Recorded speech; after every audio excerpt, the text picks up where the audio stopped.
The bioceramic sealer became available in 2007, and that's when I began using it clinically. Prior to that, I was using resin sealers since 1997, and then prior to that, I was using ZOE-based sealers like Kerr Pulp Canal Sealer and Roth Sealer and Grossman Sealer. So I think if I try to explain my rationale for switching at each instance, maybe that it could be helpful in understanding the nature of each cement and the decision making for them. But let's first establish that the sealer's function is to address the shortcoming of gutta percha as a filler. Gutta percha, even when thermoplasticized, has an adaptability problem to the canal, and it shrinks 7% upon cooling. Therefore, we need sealers to fill in these gaps.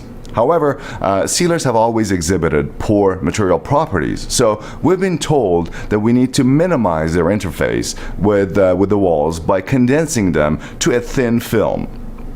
This is a concept that I refer to as minimizing the sealer interface, or MSI. So, a thin sealer interface has been the leading intellectual axiom in endodontics over the past 50 years, because sealers have always been the weak link during our obturation of the root canal. In fact, all of those heavy condensation techniques that we're all familiar with were all developed during the ZOE era, which was, by the way, a terrible sealer compared to some of the modern sealers that are available. So we were putting active condensation force on roots, potentially cracking them, causing little micro cracks and breaks, in order to address the shortcoming of available sealers at that time. Ironically, ZOE-based sealers are still sold today and are very popular, even though they're really terrible materials and have terrible properties for endodontic therapy compared to some of the modern sealers. But then again, let's face the facts, silver points are still being sold today, even though they're used when obsolete in the 1970s. So I guess for some people, some habits die hard, or some people just don't keep up with the developments in technology.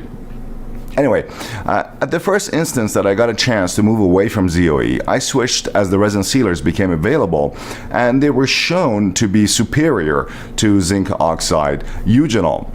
Resins were developed to address some of the shortcomings of the zinc oxide eugenol-based sealers, and were inspired by their use in restorative dentistry. They showed slightly better properties compared to ZOE in that they were dimensionally more stable than ZOE and washed a little bit less, but they still were cytotoxic, mostly hydrophobic, and they didn't bond either to the dentin or to the gutta percha, and still did wash out in time. So they were by no means perfect, and therefore when using them we were still forced to minimize the sealer interface through doing our lateral and vertical condensation techniques that we were told to use.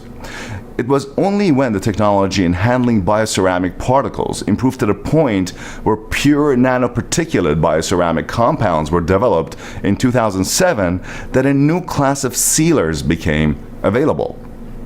This class was unique and had very little in common with the previous generation of resin and ZOE-based sealers. For one, this new class of sealers were much more biocompatible.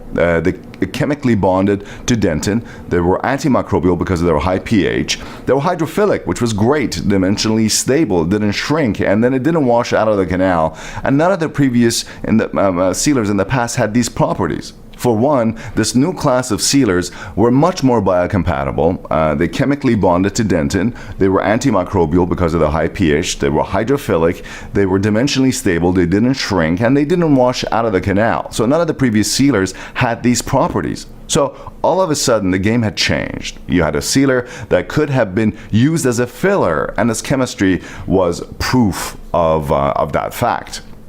So in 2007, when I learned about the chemistry of this new formulation of pure nanoparticulate bioceramic cements, which is now known as the Endosequence BC sealer here in North America, or Total Fill in the rest of the world, we at Real Endo couldn't help but see its potential application as the ideal cement for a passive obturation technique that relied on the sealer to do what condensation did historically for obturation.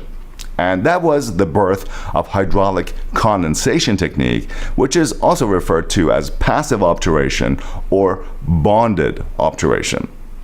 This is because there is no condensation with pluggers or spreaders. Your gutta percha cone is your condenser. It's merely the placement of a tapered cone through a bioceramic cement mass and then cementing it.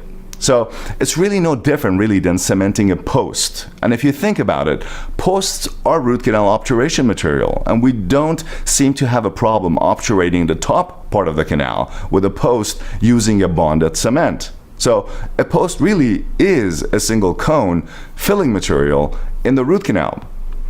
The bioceramic cement extends this concept of passive post cementation all the way to the apex of the tooth, using a slightly tapered gutta percha cone and a bioceramic cement in what is called passive obturation. So I switched to this technique back then in 2007, 2008, and then we at Rebuild Endo have been trying to educate others about the benefits of this technique, namely the efficiency of achieving an effective, high-quality, bonded obturation with less technique sensitivity, which is really a key thing.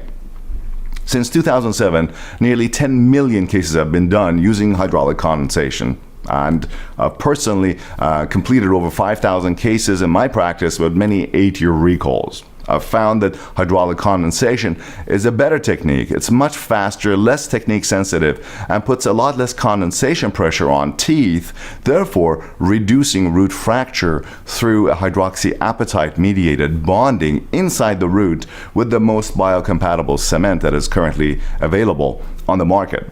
So, to Dr. Blodgey, I can say that we moved from an era of ZOE to resin cements, and while resins were better than ZOE, they were really not as biocompatible, antimicrobial, hydrophilic, and self-bonding than the new generation of nanoparticulate bioceramic cements, and that's the difference between the two materials.